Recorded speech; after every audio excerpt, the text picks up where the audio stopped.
Hello my dear friends, कैसे हैं आप लोग। आशा करता हूँ आप लोग अच्छे होंगे, अच्छे से पढ़ाई कर रहे होंगे, इस सीरीज को अच्छे से एंजॉय कर रहे होंगे। तो मैं सावन राज भारती आपका आपके ही चैनल रेडी टू रेड में स्वागत करता हूँ। जैसे कि पिछले वीडियोज में हमने देखा कि हमने एक्टिवेटिंग और डीएक्टिवेटिंग ग्रुप्स की बात की, उसको हम लोगों ने अच्छे से पढ़ा। उसके बाद हम प्रिपरेशन ऑफ हेलो अरेंज की जर्नी को कंटिन्यू कर रहे थे, उसी के बीच हमने एक्टिवेटिंग और डीएक्टिवेटिंग ग्रुप्स को पढ़ा था। अब हम प्रिपरेशन की ही जर्नी को कंटिन्यू करते हैं। आज हम बात करेंगे preparation of hello arrange from aniline. अब हम क्या करेंगे, एनिलीन से हेलो अरेंज का प्रिपरेशन करेंगे। आइए सबसे पहले आप टॉपिक लगाएं, हेडिंग लगाएं। सबसे फर्स्ट में प्रिपरेशन ऑफ, सेकेंड टॉपिक है प्रिपरेशन का। फर्स्ट हमने बात की थी preparation of hello arrange from benzene. अब हम बात करेंगे preparation of hello arrange from aniline. Heading लगा लें अपने नोटबुक में, प्रिपरेशन ऑफ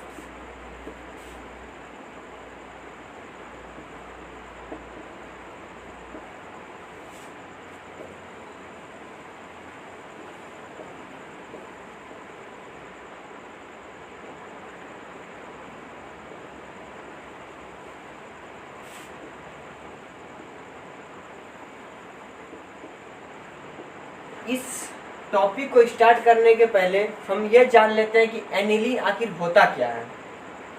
तो देखिए, मैंने आपको जब मैंने आपको एक्टिवेटिंग ग्रुप्स जब बताया था तो वहाँ पर भी मैंने आपको एनिलीन का एक एग्जांपल लिया था, लेकिन उस समय मैंने आपको यह नहीं बताया था कि यह एनिलीन है। देखिए, जब आप बेंजीन रिंग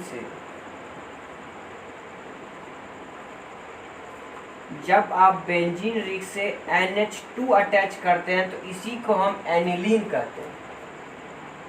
जब बेंजीन रिंग से आप NH2 अटैच किए तो वही एनिलीन है। अब हम इस एनिलीन से हेलो अरेंज को प्रिपेयर कराएंगे। उससे पहले हम क्या करेंगे, इस एनिलीन से हम जब प्रिपेयर कराएंगे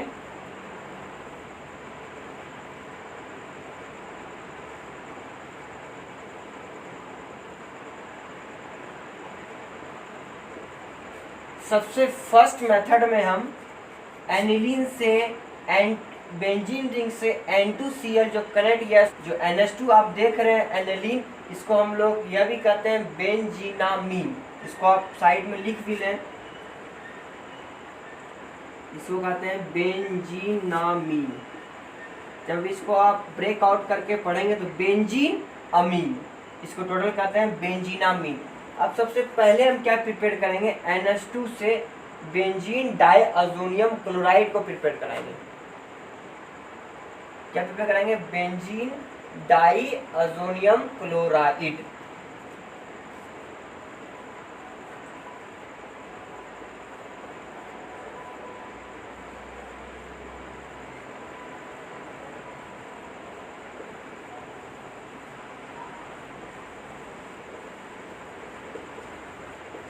ये जो कंपाउंड आप देख रहे हैं इसका नाम है बेंजीन डाइअज़ोनियम क्लोराइड। और ये जो मेथड है, मतलब बेंजीनामीन से बेंजीन डाइअज़ोनियम क्लोराइड को बनाने का जो मेथड, इसको कहते हैं प्रोसेस ऑफ डाइअज़ोटाइजेशन। ये जो प्रोसेस है, इस प्रोसेस को हम कहते हैं डाइअज़ोटाइजेशन।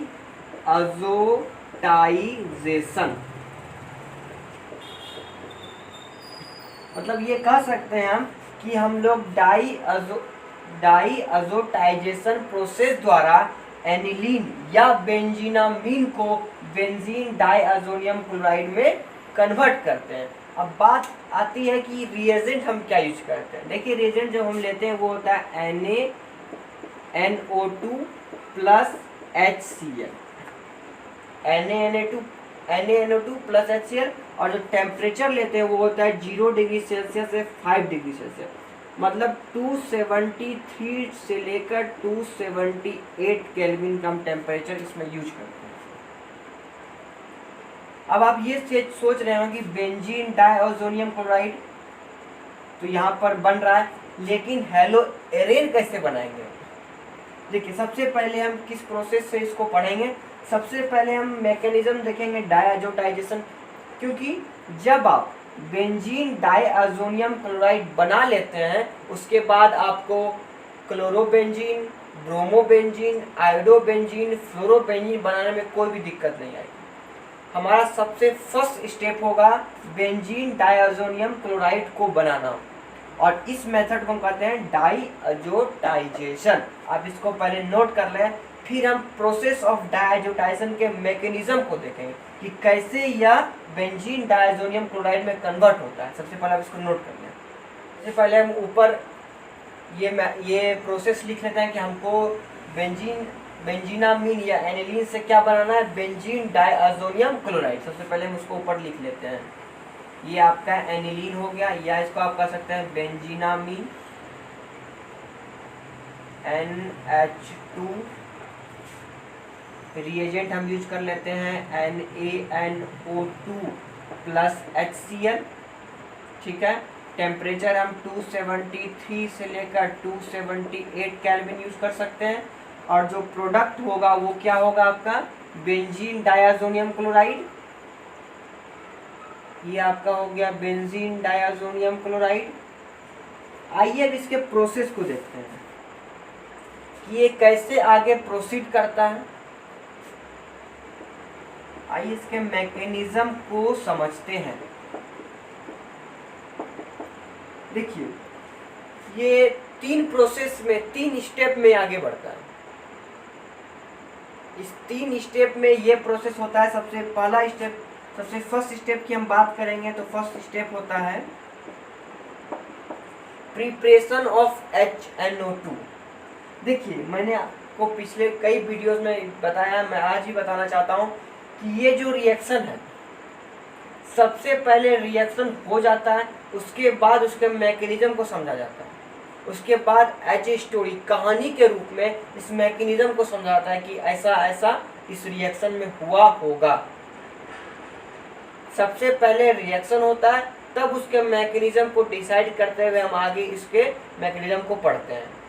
इसलिए सबसे फर्स्ट स्टेप जो इसका होता है फॉर्मेशन ऑफ HNO2। आप इसको लिखते भी जाएं, फॉर्मेशन ऑफ HNO2। सबसे पहले क्या होता है, HNO2 का फॉर्मेशन होता है। देखिए, जब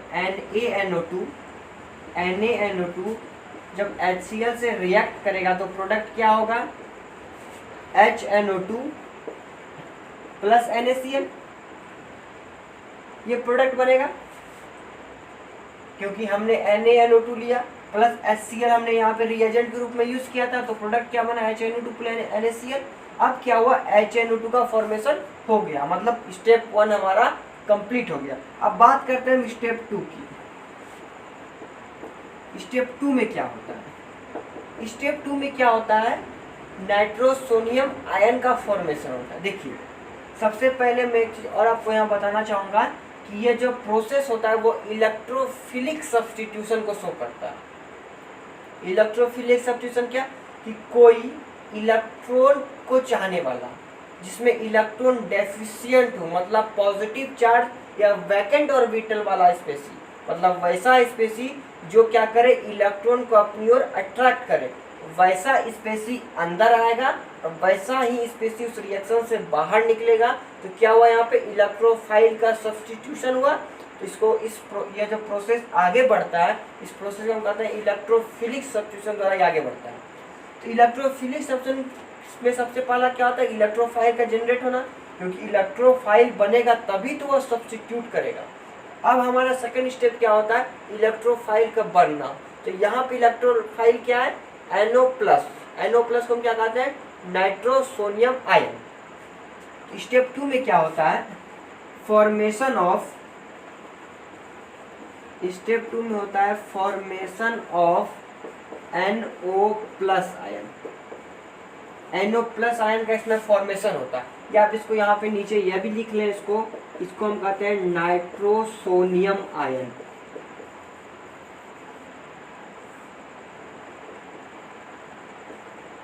इसको हम कहते हैं नाइट्रोसोनियम आयन। अब क्या होगा, ये जो नाइट्रोसोनियम आयन है इसका फॉर्मेशन होगा, क्योंकि इलेक्ट्रोफाइल बनेगा तभी तो वो अटैक करेगा। अब देखिए हम इस HNO2 जो हम लोगों ने HNO2 बनाया उससे हम क्या करेंगे, NO+ का फॉर्मेशन करेंगे। सबसे पहले हम HNO2 का स्ट्रक्चर ड्रॉ करते हैं कि HNO2 का स्ट्रक्चर कैसा होता है। तो कुछ ऐसा होता है HNO2 का स्ट्रक्चर, तो कुछ ऐसा होता है HNO2 का स्ट्रक्चर। अब देखिए यहाँ पे ऑक्सीजन के पास लोन पेयर है, ठीक है। अब देखिए क्या होता है, जो HCl है, जो आप यहाँ पे HCl देख रहे हैं, ये क्या होता है, एक्वस में रहता है, तो H+ और Cl- में टूट जाता है, मतलब H+ आयन फर्निश करेगा क्योंकि वो एसिड है। क्योंकि देखिए हमने जो रिएजेंट में लिया इसको NaNO2+HCl, ये तो हम लोगों ने लिमिटेड अमाउंट में लिया नहीं, लिमिटेड अमाउंट पे नहीं लिया तो क्या होगा, जब ये HNO2 को बनाएगा तो साथ साथ कुछ HCl मॉलिक्यूल्स भी अवेलेबल रहेंगे क्योंकि हमने ज़्यादा अमाउंट में लिया है इसको। HCl के रहने के वजह से ये क्या होगा, H+ और Cl- में टूट जाएगा एक्वा सॉल्यूशन में, वो क्या करेगा, H+ प्रोड्यूस करेगा। अब क्या होता है, जब HCl से जब H+ यहाँ पे आता है, आप ये ध्यान रखें कि HCl से ये H+ आया है, ये H+ क्या है, इलेक्ट्रोफाइल। H+ यहाँ पे क्या है, इलेक्ट्रॉन डेफिशिएंट स्पीशीज है। ये क्या करेगा, वहां पर अटैक करेगा जहां पर इसको इलेक्ट्रॉन मिल जाए। अब ये यहाँ पे देख रहा है कि यहाँ पर लोन पेयर अवेलेबल है, तो क्या करेगा, ये यहाँ पे आके अटैक कर देगा। क्या करेगा, यहाँ पे आके अटैक करेगा, तो प्रोडक्ट क्या बनाएगा, तो कुछ प्रोडक्ट ऐसा बना देगा। ये H यहाँ पे अटैक हो गया, अब प्लस पॉजिटिव चार्ज यहाँ पर आ जाएगा, क्योंकि देखिए जब ये इसके साथ बॉन्ड बनाएगा तो इसका लोन पेयर खत्म हो जाएगा। और जैसे इसका लोन पेयर खत्म हुआ तो ये क्या हुआ, अपने वैलेंस सेल के इलेक्ट्रॉन को दिया। ये ऑक्सीजन क्या कर रहा है, इस H को अपना वैलेंस सेल का इलेक्ट्रॉन दे रहा है। तो जब ये अपना वैलेंस सेल का इलेक्ट्रॉन देगा तो इस पर पॉजिटिव चार्ज आ जाएगा। और मैंने आपको यह भी बताया कि इलेक्ट्रोनेगेटिव एटम में पॉजिटिव चार्ज अनस्टेबल होता है। अब यहाँ पर आप क्या देख रहे हैं, इलेक्ट्रोनेगेटिव एटम में ऑक्सीजन, तो यहाँ पर क्या हो रहा है, पॉजिटिव चार्ज अनस्टेबल हो रहा है। यहाँ क्या करेगा, ये बॉन्ड से ऑक्सीजन क्या करेगा, इससे इलेक्ट्रॉन को खींच के बाहर निकल जाएगा। अब क्या क्या ऑक्सीजन यहाँ से इलेक्ट्रॉन खींच लिया, जब वो यहाँ से इलेक्ट्रॉन खींच लिया तो ये वाला इलेक्ट्रॉन इसके पास आ गया, इसका पॉजिटिव चार्ज डिसअपियर हो गया, तो प्रोडक्ट क्या हुआ, H2O बाहर निकल गया, H2O यहाँ से बाहर निकल गया। अब नाइट्रोजन के वैलेंस सेल से ये इलेक्ट्रॉन खींच के बाहर निकाला ऑक्सीजन, तो नाइट्रोजन पे क्या आ जाएगा, पॉजिटिव चार्ज आ जाएगा, तो प्लस जो फॉर्मेशन वो ऐसा कुछ प्रोडक्ट बनेगा।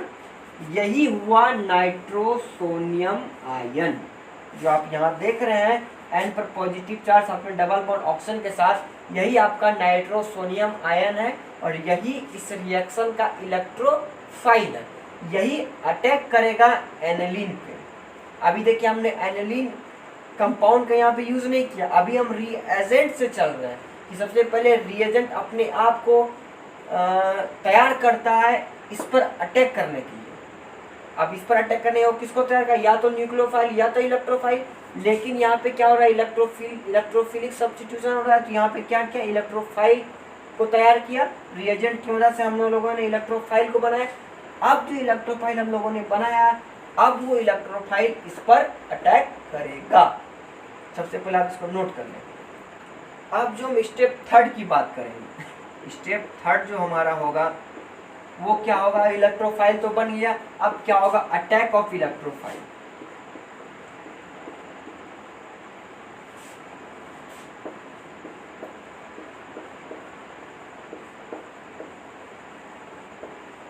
अब क्या होगा, इलेक्ट्रोफाइल का अटैक होगा। आइए देखते हैं हम कैसे इलेक्ट्रोफाइल को अटैक कराएंगे।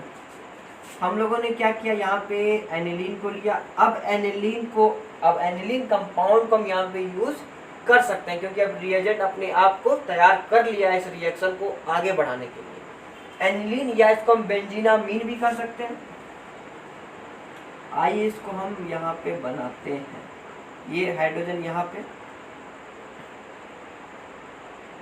एक हाइड्रोजन यहाँ पे। अब क्या हो रहा है, इलेक्ट्रोफाइल इस पर अटैक करेगा। इलेक्ट्रोफाइल हमने क्या लिया था, NO+ इलेक्ट्रोफाइल हमने लिया था। नाइट्रोसोनियम आयन अभी वो यहाँ इस पर अटैक करेगा तो कैसा प्रोडक्ट बनाएगा,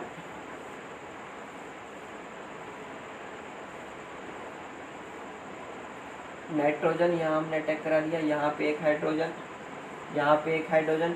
अब ये नाइट्रोजन ऑक्सीजन जो नाइट्रोसोनियम आयन है, अब ये नाइट्रोजन में पॉजिटिव चार्ज है। मैंने आपको बताया यहाँ पे कि कुछ ऐसा स्ट्रक्चर रहता है इसका, नाइट्रोजन में पॉजिटिव चार्ज। अब नाइट्रोजन क्या चाहेगा, उसको अगर इलेक्ट्रॉन मिल जाए तो वो इलेक्ट्रॉन जहाँ पे है वहाँ पर अटैक कर देगा। और यहाँ आप देख रहे हैं कि इस नाइट्रोजन पे लोन पेयर अवेलेबल है, लोन पेयर अवेलेबल है। लोन पेयर कहने का मतलब कि पेयर ऑफ इलेक्ट्रॉन है। जब वहाँ पे पेयर ऑफ इलेक्ट्रॉन है तो, और यहाँ पर इलेक्ट्रॉन की कमी है, वहाँ पर इलेक्ट्रॉन ज़्यादा है, यहाँ पर इलेक्ट्रॉन की कमी है, तो वहाँ पे जाकर अटैक कर देगा। तो क्या हो जाएगा, प्रोडक्ट कुछ ऐसा बना लेगा। और इस पर पॉजिटिव चार्ज आ जाएगा, इस पर पॉजिटिव चार्ज क्यों आएगा, क्योंकि देखिए इस नाइट्रोजन के पॉजिटिव चार्ज को हटाने के लिए यह वाला नाइट्रोजन अपना वैलेंस शेल का इलेक्ट्रॉन दिया। और जब ये नाइट्रोजन अपने वैलेंस शेल का इलेक्ट्रॉन दिया तो इस पर पॉजिटिव चार्ज तो आना चाहिए। अब देखिए नाइट्रोजन यहाँ पे क्या है, इलेक्ट्रोनेगेटिव एटम क्या चाहता है, अपने ऊपर नेगेटिव चार्ज मतलब इलेक्ट्रॉन को जमाना चाहता है। इलेक्ट्रोनेगेटिव एटम जो होता है वो क्या करता है, इलेक्ट्रॉन को अपनी ओर खींचना चाहता है, लेकिन इस पर खुद पॉजिटिव चार्ज है, मतलब इलेक्ट्रॉन, नाइट्रोजन पर इलेक्ट्रॉन की खुद कमी है। तो वो क्या चाहेगा, अगल बगल वाले ग्रुप से वो क्या चाहेगा, इलेक्ट्रॉन को अपनी ओर खींच लेना ताकि अपने पॉजिटिव चार्ज को हटा सके। क्योंकि देखिए इलेक्ट्रोनेगेटिव एटम क्या होता है, वो क्या करता है, उसको इलेक्ट्रॉन की चाह बहुत ज़्यादा होती है। वो क्या करता है, दूसरे कोई भी ग्रुप लगा हुआ रहे जो उससे कम इलेक्ट्रोनेगेटिव हो तो वो क्या करेगा, उससे इलेक्ट्रॉन को खींच के उसको बाहर निकाल देगा। यहाँ पे सेम चीज होगा, वो क्या करेगा वो क्या करेगा, हाइड्रोजन के इलेक्ट्रॉन को, हाइड्रोजन के वैलेंस शेल के इलेक्ट्रॉन को खींच के हाइड्रोजन को बाहर निकाल देगा। तो यहाँ से क्या होगा, ये वाला इलेक्ट्रॉन यहाँ दे के हाइड्रोजन बाहर निकल जाएगा। तो जो प्रोडक्ट होगा वो क्या होगा, कुछ ऐसा प्रोडक्ट बनेगा।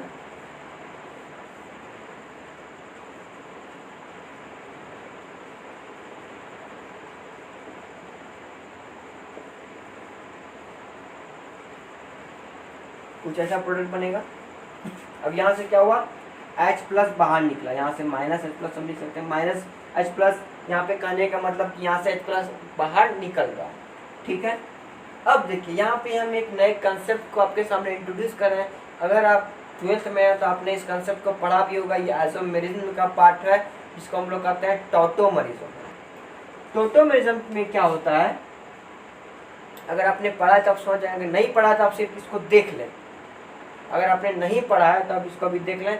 जब मैं इसका लेक्चर बनाऊंगा तो आपको मैं डिटेल में बताऊंगा कि टॉटोमरिज्म क्या होता है, उसके कुछ क्वेश्चन मैं आपको बताऊंगा। कुछ ही दिनों के बाद वो हमारे चैनल पे वो भी कंसेप्ट अवेलेबल रहेगा। अगर आपने पढ़ा है तो अच्छी बात है, नहीं पढ़ा तो आप यहाँ समझ लें। इससे ज़्यादा जितना मैं समझा दूँगा उससे ज़्यादा आपको यहाँ पे यूज़ नहीं करना है। आइए समझते हैं। देखिए टॉटोमरिज्म में क्या होता है, ये जो नाइट्रोजन ऑक्सीजन के बीच में जो पाई बॉन्ड है, एक सिग्मा एक पाई बॉन्ड है, ये पाई बॉन्ड टूट के इस दोनों नाइट्रोजन के बीच में आ जाता है और ये हाइड्रोजन इस ऑक्सीजन के साथ अटैच हो जाता है। अब देखिए जब ये अपना पाई बॉन्ड इसको देगा तो इसके पास क्या हो जाएगा, जब ये अपना पाई बॉन्ड इसको देगा तो इसके पास क्या हो जाएगा, इलेक्ट्रॉन की कमी हो जाएगी। इलेक्ट्रॉन की कमी को पूरा करने के लिए ये नाइट्रोजन अपने वैलेंस शेल का इलेक्ट्रॉन से अटैच हाइड्रोजन को इसको प्रोड्यूस कर देगा। क्या किया, ये जब पाई बॉन्ड इसको दिया जिसमें इलेक्ट्रॉन की कमी होगी, जब इसमें इलेक्ट्रॉन की कमी होगी तो ये नाइट्रोजन इस हाइड्रोजन को इसको दे दिया, तो बॉन्ड का फॉर्मेशन हुआ। तो वो कुछ ऐसा होगा।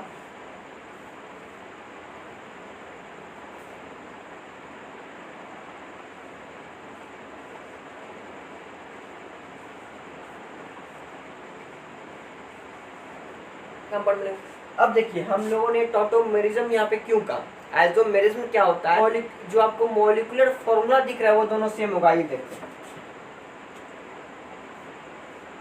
जो आपको यहाँ मॉलिक्यूलर फॉर्मूला दिख रहा है वो सेम होगा। देखिए यहाँ बेंजीन रिंग, यहाँ बेंजीन रिंग, ठीक है।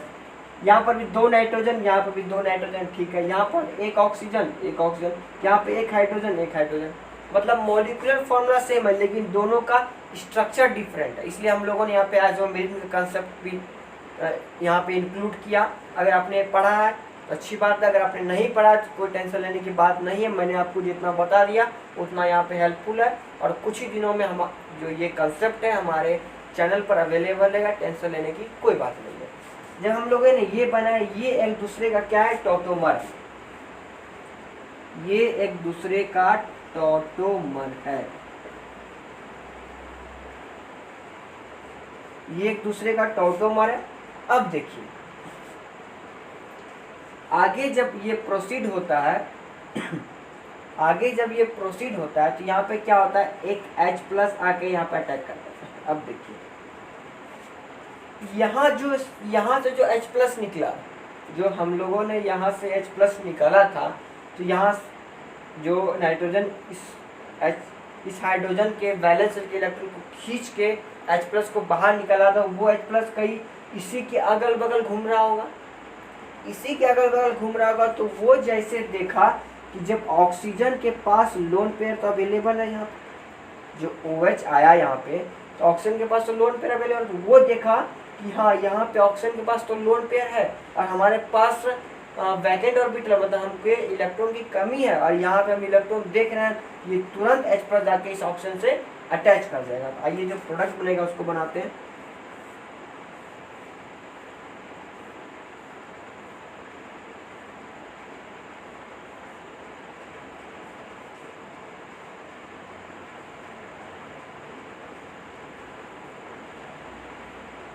कुछ ऐसा प्रोडक्ट बनेगा, पॉजिटिव चार्ज आ जाएगा, क्योंकि देखिए ऑक्सीजन को हाइड्रोजन से बॉन्ड बनाने के लिए ऑक्सीजन को अपना लोन पेयर देना पड़ेगा, तभी तो बॉन्ड बनेगा। जब वो अपने वैलेंस शेल का बॉन्ड दिया तो पॉजिटिव चार्ज आना ही है। अब देखिए अब आगे क्या होता है, ऑक्सीजन है इलेक्ट्रोनेगेटिव एटम, नाइट्रोजन से ज़्यादा एटम, वो क्या करेगा, इस बॉन्ड नाइट्रोजन के इस इलेक्ट्रॉन, मतलब देखिए यहाँ पे 2 इलेक्ट्रॉन पार्टिसिपेट कर रहा है, एक ऑक्सीजन का ये इलेक्ट्रॉन, एक नाइट्रोजन का एक इलेक्ट्रॉन पार्टिसिपेट कर रहा है। अब ये ऑक्सीजन क्या करेगा, इस इलेक्ट्रॉन को अपनी तरफ खींच लेगा ताकि इसका पॉजिटिव चार्ज खत्म हो जाए। तो जैसे ये अपनी ओर खींचा इसको, तो क्या हुआ, यहाँ से H2O बाहर निकल जाएगा। H2O जैसे ये इलेक्ट्रॉन अपनी ओर खींचा तो ये बॉन्ड टूट जाएगा, तो H2O बाहर निकल गया। जब H2O बाहर निकलेगा तो जो प्रोडक्ट बनाएगा, जो फाइनली जो कंपाउंड बचेगा वो क्या होगा, कुछ ऐसा कंपाउंड फाइनली बचेगा।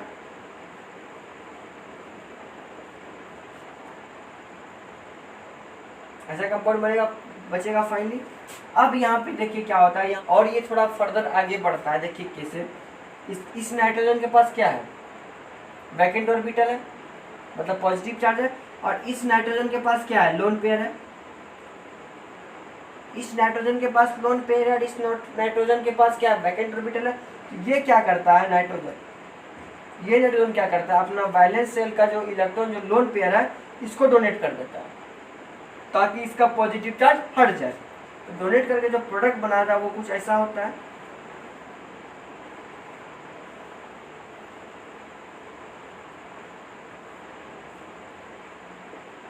जब ये लोन पेयर इसको डोनेट किया तो यहाँ पे ट्रिपल बॉन्ड का फॉर्मेशन हो गया, क्योंकि देखिए यहाँ पर वैकेंट ऑर्बिटल, यहाँ पे एक्सेस ऑफ इलेक्ट्रॉन, तो ये क्या है, इसको डोनेट किया तो यहाँ पे ट्रिपल बॉन्ड का फॉर्मेशन हो गया। अब देखिए जब ये वैलेंस शेल का इलेक्ट्रॉन दिया तो इस नाइट्रोजन पॉजिटिव चार्ज आ गया। क्या हुआ, ये अपना वैलेंस शेल का इलेक्ट्रॉन दिया इस नाइट्रोजन को, अब इस नाइट्रोजन पर पॉजिटिव चार्ज आ गया जैसे। अब आप सोच रहे होंगे कि ऐसा क्यों हो गया, इस नाइट्रोजन पॉजिटिव चार्ज था फिर नाइट्रोजन पॉजिटिव चार्ज आ गया। देखिए इसलिए होता है कि सबसे पहले रिएक्शन तो हो गया, रिएक्शन प्रोसीड कर गया। अब जो साइंटिस्ट होते हैं वो उसके मैकेनिज्म को धीरे धीरे प्रिडिक्ट करते हैं कि कुछ ऐसा हुआ होगा, फिर वो अगर गलत हो जाता है तो फिर वो डिफरेंट मेथड से जाते हैं, डिफरेंट प्रोसेस से जाते हैं कि ये हुआ होगा, ऐसा प्रोसेस हुआ होगा, लेकिन उसमें कुछ बातों का ध्यान रखना पड़ता है। वो बात ये होती है कि जो आगे वाला कंपाउंड बन रहा है, जैसे देखिए हमने यहाँ से इलेक्ट्रोफाइल का अटैक कराया जो, तो ये प्रोडक्ट बना, तो ये प्रोडक्ट जो होगा ये जो कंपाउंड बना इस कंपाउंड से ज़्यादा स्टेबल होगा। क्योंकि देखिए ये कॉमन सेंस भी है कि जब ये कंपाउंड जो बना ये कंपाउंड इस कंपाउंड से ज़्यादा स्टेबल नहीं बनेगा तो इसका फॉर्मेशन होगा ही नहीं। लेकिन प्रिडिक्ट जब वो साइंटिस्ट को प्रिडिक्ट करते हैं तो वो यह ध्यान में रखते हैं कि यह जो कंपाउंड बनना चाहिए वो इस कंपाउंड से ज़्यादा स्टेबल अगर हो रहा है तभी हमारा ये प्रोसेस सही है, नहीं तो गलत है। तो यहाँ हम देख रहे हैं जब आप इसके स्टेबिलिटी को चेक कीजिएगा तो ये वाला जो कंपाउंड है बेंजीन रिंग से 2 नाइट्रोजन जिसपे नाइट्रोजन के ट्रिपल बॉन्ड का फॉर्मेशन हो रहा है, और ये कंपाउंड बेंजीन रिंग से जब नाइट्रोजन अटैच और नाइट्रोजन के बीच डबल बॉन्ड का फॉर्मेशन है, ये इससे ज़्यादा स्टेबल होता है। सबसे ज़्यादा स्टेबल ये होता है, इसलिए प्रोसेस यहाँ तक आ जाता है।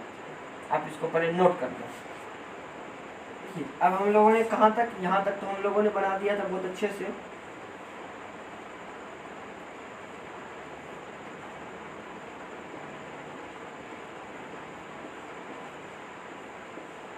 ठीक है, अब देखिए तो यहाँ पे क्या होता है, Cl माइनस अटैक करता है। क्या करता है, यहाँ से Cl माइनस इस कंपाउंड पे अटैक करता है। जो प्रोडक्ट फाइनली बनता है वो होता है बेंजीन डाइअज़ोनियम क्लोराइड। ये क्या हुआ, बेंजीनिंग N2Cl, इसी कहते हैं हम लोग बेंजीन डाइअज़ोनियम क्लोराइड। अब हम लोगों ने बेंजीन डाइअज़ोनियम क्लोराइड तक बना लिया और आपने देखा कि कैसे कैसे हम लोगों ने प्रोसीड किया, हर एक स्टेप को हम लोगों ने अच्छे से समझा है। फिर इसको पहले नोट करना, हम लोगों ने बेंजीन डाइअज़ोनियम क्लोराइड बना लिया बेंजीनामीन से या एनिलीन से। अब आपके मन में क्वेश्चन उठता होगा, हम लोगों ने बेंजीन डाइअज़ोनियम क्लोराइड बना लिया, ठीक है, अब हम हेलो एरेन कैसे बनाएंगे? क्योंकि हमारा फाइनली जो मोटो है, हमारा फाइनली जो एम है वो क्या है, हेलो एरीन बनाना, क्लोरोबेंजीन, ब्रोमोबेंजीन, फ्लोरोबेंजीन, आयोडोबेंजीन बनाना। वो जो स्टेप है वो सबसे सिंपलेस्ट स्टेप है, बहुत जल्दी बना लेंगे। सबसे जो दिक्कत वाला, ये सबसे मतलब कह सकते हैं कि सबसे ज़्यादा इम्पोर्टेंट जो प्रोडक्ट बनाना था वो था बेंजीन डाइअज़ोनियम क्लोराइड। जब हम लोगों ने बेंजीन डाइअज़ोनियम क्लोराइड को बना लिया तो अब क्या बनाना हम लोगों को, हेलो एरेन। अब देखिए अब क्या होगा, अब हम हेलो एरेन बनाएंगे। तो इसके लिए हम क्या करेंगे, कुछ नेम्ड रिएक्शन लेंगे। बेंजीन डाइअज़ोनियम क्लोराइड से हेलो एरेन बनाने के लिए हम क्या करते हैं, कुछ नेम्ड रिएक्शन। यहाँ जब इसको कन्वर्ट करने, बेंजीन डाइअज़ोनियम क्लोराइड को हेलो एरेन में कन्वर्ट करने के लिए कुछ नेम्ड रिएक्शन को फॉलो करना पड़ता है हम लोगों को। सबसे पहला नेम्ड रिएक्शन है सैंड मेयर रिएक्शन। क्या है, सैंड मेयर रिएक्शन। ये एक नेम्ड रिएक्शन, आप इसको अंडरलाइन भी कर सकते हैं, या अगर आप लोगों ने नेम्ड रिएक्शन के कॉपी को अलग से बनाया तो आप वहां पर इसको नोट भी कर सकते हैं। ये क्या है, सैंड मेयर रिएक्शन। अब देखिए सैंड मेयर रिएक्शन में क्या होता है, वो जो बेंजीन डाइअज़ोनियम क्लोराइड हम लोगों ने लिया, देखिए अब हम लोग क्या करेंगे, सिर्फ बेंजीन डाइअज़ोनियम क्लोराइड से डिफरेंट हेलो बेंजीन या हेलो एरीन बनाएंगे। अब जो हम लोग सैंड मेयर रिएक्शन का यूज करते हैं वो हम लोग क्लोरोबेंजीन और ब्रोमोबेंजीन को बनाने के लिए करते हैं। फिर से आप नोट कर लें कि जो सैंड मेयर रिएक्शन है, इस रिएक्शन का यूज हम दो ही कंपाउंड को बनाने के लिए करते हैं, एक क्लोरोबेंजीन, एक ब्रोमोबेंजीन। इससे हम लोग फ्लोरोबेंजीन और आयोडोबेंजीन को नहीं बनाते। आइए देखते हैं, जब हम लोगों ने बेंजीन डाइअज़ोनियम क्लोराइड लिया, अब देखिए ये डिपेंड करता है कि रिएजेंट हम क्या ले रहे हैं, क्योंकि जैसे रिएजेंट बदलता है वैसे वैसे रिएक्शन का नेम बदल जाता है। अगर हम लोगों ने जैसे इस सैंड मेयर में हम जो रिएजेंट यूज करते हैं वो हम यूज करते हैं Cu2Cl2/HCl, या आप यूज कर सकते हैं CuCl/HCl। CuCl का यहाँ पे डाइमर फॉर्म है, ये मोनोमर फॉर्म है, ये डाइमर फॉर्म है। डाइमर फॉर्म करने का मतलब कि सारा जो एलिमेंट्स में यूज हुआ है वो 2 टाइम्स है। B2 chlorine B2। जब इसका मोनोमर होगा मतलब सिंगल एटम होगा तो CuCl ओवर HCl। ये रिएजेंट हमने यूज किया तो वो कौन सा रिएक्शन कहलाया? Send mayor reaction. जैसे हम लोग इस रिएजेंट को बदल कर हेलो एरिन बनाने लगेंगे तो वो जो नेम्ड रिएक्शन है वो बदल जाएगा। अब देखते हैं जो प्रोडक्ट बनता है वो क्या होता है? क्लोरोबेंजीन। क्या होता है प्रोडक्ट? क्लोरोबेंजीन। बेंजीन से क्लोरीन अटैच हुआ तो ये हो गया क्लोरोबेंजीन। इसको आप साइड में इसका नेमिंग भी कर सकते हैं। ये क्या हुआ? क्लोरोबेंजीन। इसी तरह जब आप बेंजीन डाइअज़ोनियम क्लोराइड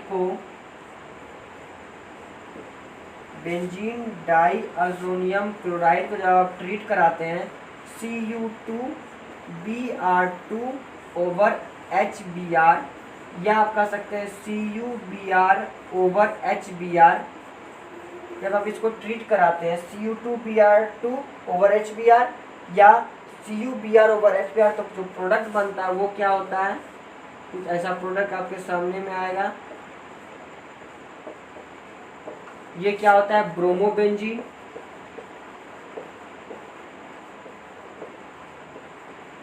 ये क्या हुआ? ब्रोमोबेंजीन। तो हम लोग जो सेंडमेयर रिएक्शन का यूज करते हैं हेलोबेंजीन या हेलो एरिन को बनाने के लिए, वो वही हेलो एरिन को बनाने के लिए हम इस रिएक्शन का यूज करते हैं। एक क्लोरोबेंजीन, एक ब्रोमोबेंजीन। तो क्लोरोबेंजीन ब्रोमोबेंजीन प्रिपेयर करने के लिए कौन सा रिएक्शन होता है? बेंजीन डाइअज़ोनियम क्लोराइड से सेंडमेयर रिएक्शन। आप इसको नोट कर लें। अब देखिए हम क्या करेंगे? सेकेंड नेम रिएक्शन को पढ़ेंगे। तो हमारा जो सेकेंड नेम रिएक्शन वो होता है गैटरमैन रिएक्शन। Gattermann reaction.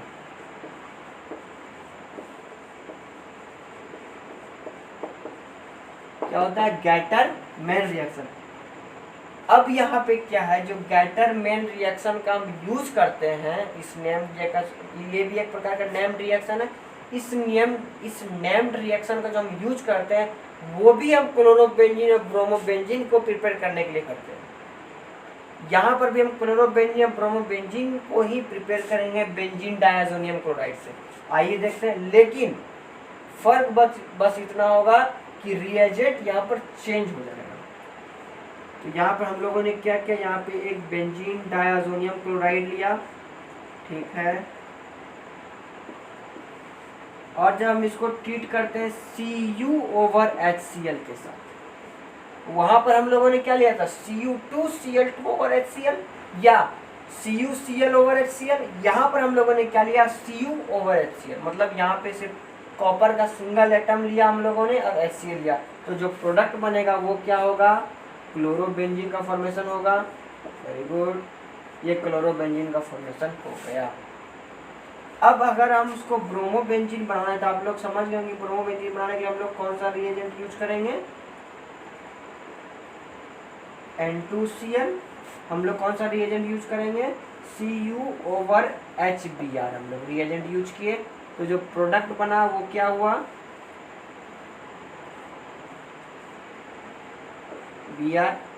यहाँ पे क्या बन रहा है? क्लोरोबेंजीन। यहाँ पे क्या बन रहा है? ब्रोमोबेंजीन। तो हम लोगों ने देखा कि हम लोग दो नेम रिएक्शन, एक सेंडमेयर रिएक्शन से एक गैटरमैन रिएक्शन, हम लोगों ने क्लोरोबेंजीन और ब्रोमोबेंजीन को प्रिपेयर किया। अब हमारे पास बचता है दो हेलो एरिन, एक आयोडोबेंजीन, एक फ्लोरोबेंजीन। तो आइए देखते हैं कि उसको हम लोग कैसे प्रिपेयर करते हैं। सबसे पहले आप इसको नोट करते हैं। हम अब जो थर्ड नेम रिएक्शन हम लोग यूज करते हैं वो होता है बेल्ज-स्कैमीन रिएक्शन।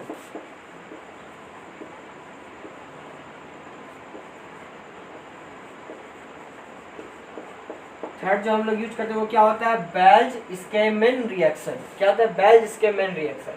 बेल्ज-स्कैमीन रिएक्शन हम लोग क्या करते हैं? फ्लोरोबेंजीन को बनाते हैं। किसको बनाते हैं? सिर्फ फ्लोरोबेंजीन को। याद रखना है आपको कि सेंडमेयर में हम लोग ब्रोमोबेंजीन प्रिपेयर किए, ठीक है। गैटरमैन में हम लोग क्या किए? गैटरमैन रिएक्शन में हम लोग क्या किए? क्लोरोबेंजीन ब्रोमोबेंजीन को वहां पर भी हम लोगों ने प्रिपेयर किया, ठीक है। यहाँ पर हम क्या करेंगे? बेल्ज-स्कैमीन रिएक्शन में फ्लोरोबेंजीन को प्रिपेयर करेंगे। आइए देखते हैं कैसे। हम लोग क्या करेंगे? यहाँ पे बेंजीन डाइअज़ोनियम क्लोराइड लेंगे। सबसे देखिए अब आप लोग यहाँ पे देख सकते हैं, देखिए हम लोगों ने बेंजीन डायज़ोनियम क्लोराइड को प्रिपेयर करके रख लिया। अब हम डिफरेंट रिएक्शन द्वारा क्या कर रहे हैं, हेलोएरेन को बना रहे हैं। यहाँ पर जब हम लोग रीएजेंट यूज करते हैं वो होता है HbF4। कौन सा रीएजेंट होता है, HbF4, और इसको थोड़ा सा हीट किया जाता है। रिएक्शन को आगे बढ़ाने के लिए थोड़ा सा हमको टेम्परेचर भी देना पड़ता है। तो जो प्रोडक्ट बनता है वो क्या होता है, तो कुछ ऐसा प्रोडक्ट बनता है, फ्लोरोबेंजीन बनता है। देखिए आपको ये रिएजेंट बहुत अच्छे से याद रखना होगा कि कौन से नेम रिएक्शन में कौन सा रिएजेंट यूज करता है, कौन सा प्रोडक्ट बनता है, कौन सा रिएक्टेंट लेते हैं। यहाँ पर क्या हो रहा है, बेंजीन रिएक्शन में हम लोगों ने बेंजीन डायज़ोनियम क्लोराइड को लिया, HbF4 में हम लोग रिएजेंट यूज किया, और रिएक्शन को थोड़ा सा आगे प्रोसीड करने के लिए हम लोगों ने हीट, थोड़ा सा टेम्परेचर बढ़ाया उसका, तो जो प्रोडक्ट बना वो क्या हुआ, फ्लोरोबेंजीन। फ्लोरोबेंजीन का फॉर्मेशन हो गया यहाँ पे, ठीक है।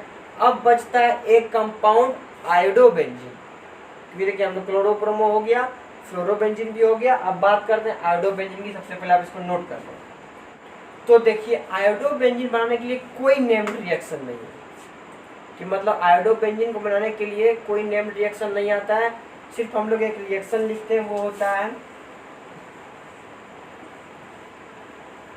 ये आपका हो गया benzene diazonium chloride N2Cl, benzene diazonium chloride. और जब आप इसको ट्रीट करते हैं Ki के साथ, पोटेशियम आयोडाइड के साथ, किसके साथ आप ट्रीट करते हैं इसको, पोटेशियम आयोडाइड के साथ, और रिएक्शन को आगे बढ़ाने के लिए थोड़ा सा हीट भी देना पड़ता है हमें, तो जो प्रोडक्ट बनता है वो क्या होता है, तो जो प्रोडक्ट होता है वो होता है आयोडोबेंजीन। लेकिन आपको याद रखना है ये कोई भी नेम्ड रिएक्शन के अंदर नहीं आता है, मतलब आयोडोबेंजीन का प्रिपरेशन कोई भी नेम्ड रिएक्शन को कवर नहीं करता है। यहाँ पे हम लोगों ने क्या रिएजेंट यूज किया, Ki ओवर हीट, थोड़ा सा हीट, रिएक्शन को आगे बढ़ाने के लिए थोड़ा सा हीट दिया, तो जो प्रोडक्ट बना वो क्या हो गया, आयोडोबेंजीन। अब इसको नोट करना।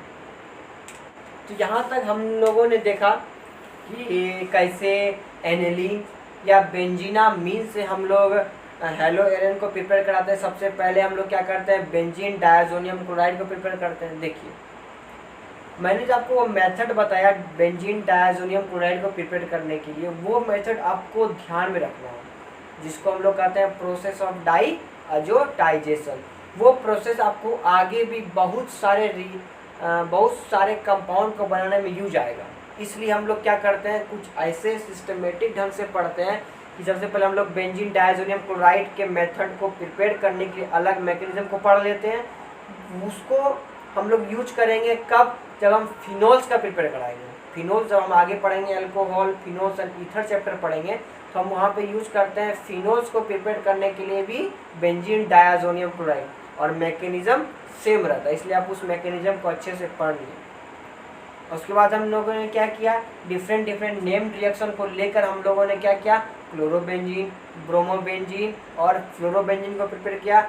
आयोडोबेंजीन के लिए कोई भी नेम्ड रिएक्शन इंक्लूड नहीं है। तो इस लेक्चर को यहीं पर हम ओवर करते हैं।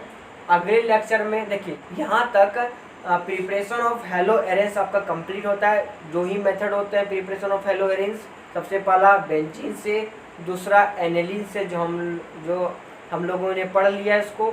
अब जो हम आगे बात करेंगे केमिकल प्रॉपर्टीज ऑफ हेलोएरेन्स, हम क्या बात करेंगे कि जो हेलोएरेन्स है वो कौन कौन सा रिएक्शन शो करता है, वो कैसे आगे प्रोसीड होता है, उस रिएक्शन का कुछ टाइप्स, ये हम लोग अगले वीडियो में पढ़ेंगे। तो होप आज का लेक्चर आपको अच्छा लगा, आप लोगों ने इस लेक्चर को अच्छे से एंजॉय किया। पढ़ते रहें, आगे बढ़ते रहें। Best of luck. I am the change, be the change.